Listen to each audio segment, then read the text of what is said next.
मेरे जो हमारा ये जो 8 चक में पंजगरई में एक बेटा है एहसान, इसे कत्ल कर दिया गया है साइयावाला में। इसलिए हम कल बरोज इतवार 3 तारीख बरोज इतवार प्रेस क्लब के पास हम कल 11 बजे जमा होंगे। आप सबको दावत दी जाती है, जितने मसीह भाई हैं आप भी आए एहतजाज के लिए, ताकि हम प्रेस क्लब के बाहर जो एहतजाज कर सके कि ये जो ज्यादती हुई है, हमारे एक मसीह उसे मजदूर जान के कत्ल कर दिया गया है।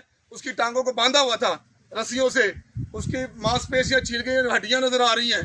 इतनी सख्ती के साथ उसके साथ पेश किया आया गया, जुल्म किया गया, वो आखिरकार मर गया। हम सब जितने भी हैं यहाँ पे एहतजाज के लिए जाएंगे, और आप तमाम मसीह भाइयों से कहा जाता है कि आप भी आए, अपने दोस्तों को भी लाएं, ताकि हम वहाँ पे एहतजाज करें कि हमेशा मसीहियों के साथ ही ऐसा क्यों होता है। हमेशा मसीही अक़वाम के साथ हमेशा जो धक्का किया जाता है, ज्यादती की जाती है, उन पर तशद्दुद किया जाता है, और उनको हमेशा कमतर जाना जाता है। थाने में जाएं तो कहा जाता है कि माड़े बंदे ने माड़े बंदे हैं, तो माड़े बंदे नाल ही हमेशा ज्यादती की जाती है।